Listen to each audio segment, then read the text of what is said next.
Folks, it's always a risk. Paying your hard-earned money for a January horror release last January brought us Night Swim, a film about a haunted swimming pool that was exactly as dumb as it sounds. But to be fair, the January before that did bring us Megan, the film about the killer little girl AI robot doll that was actually a little bit cooler than it sounds. But we've just rung in 2025, so welcome back, everybody. I'm Jake, the Scary Story Guy, and we're going to kick off this year by talking about The Damned, a period piece about a group of 19th century Icelandic fishermen that is exactly as bleak and depressing as it sounds. Holy smokes, man. I'm so glad I was born in 1993 and that I'm not a fisherman on the frozen shores of Iceland. Can you f***ing imagine? That really is the biggest takeaway from this movie, by the way. It's just how much that job would suck. It's almost a relief when they start getting haunted because it's just like, somebody please put these poor bastards out of their misery already. Anyway, please like this video and subscribe to this channel. It helps a ton in my project to, first of all, save you from going to see mediocre horror movies that you don't have to,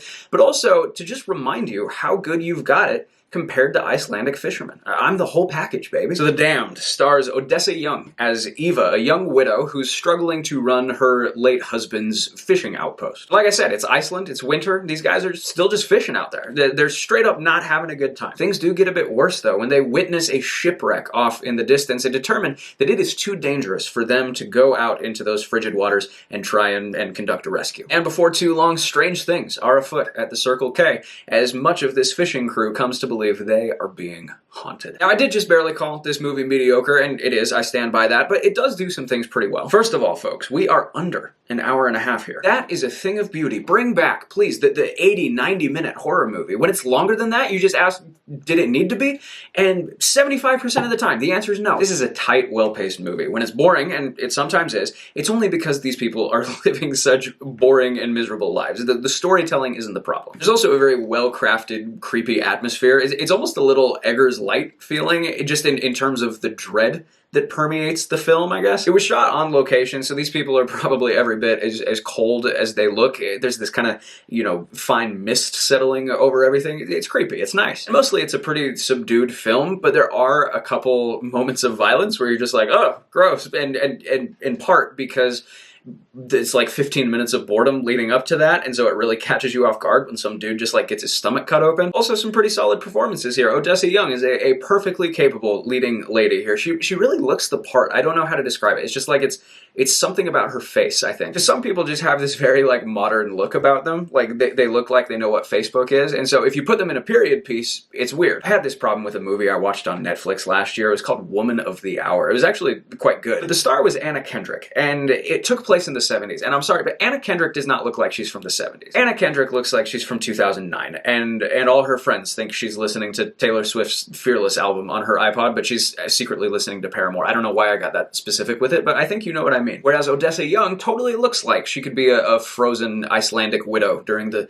Rutherford B. Hayes administration. So, gets the job done. We've also got Rory McCann, the Hound from Game of Thrones. It's always nice to see him. I don't know if he's ever been warm or comfortable in his life, but it's nice to see him regardless. So yeah, solid cast, good atmosphere. It's blessedly short, but all those things just can't quite salvage this utterly forgettable movie. I mean, as I was walking out of the theater, I could feel it draining out of my ears. Like, what did I just watch? It's just like, it's not scary at all. Like, there's a creepy atmosphere.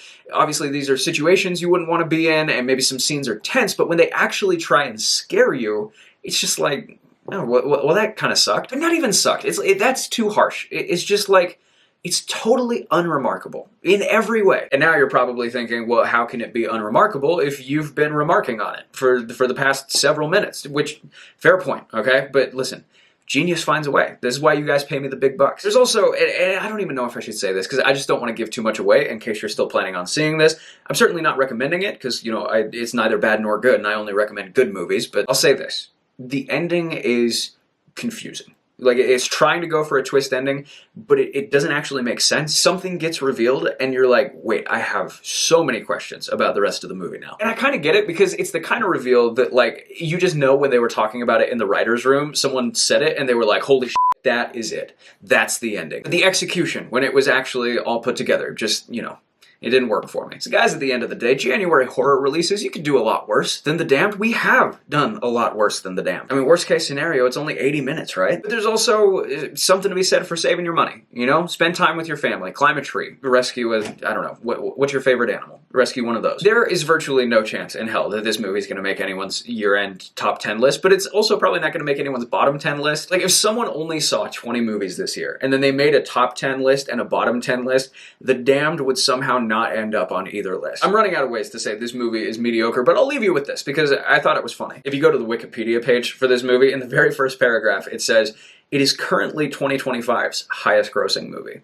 I love that. You go, The Damned. Good for you. I mean, that almost certainly won't be true by the time I publish this video, like tomorrow, so I'm letting you all know. We're saving this for posterity. Put that on the DVD cover. The Damned, at one point, was 2025's highest grossing movie. Amazing. And with that, I'm going to give The Damned 2.5 stars out of 5. The only rating I could possibly give a movie like this, and now I'm never going to think about it again. Okay, guys, so if you've sat through all of that somehow, first of all, thank you for your patience. I will reward you with list videos next week. I know that people love list videos. We'll do a best and worst of 2024 video, a most anticipated of 2025 video. Just you wait.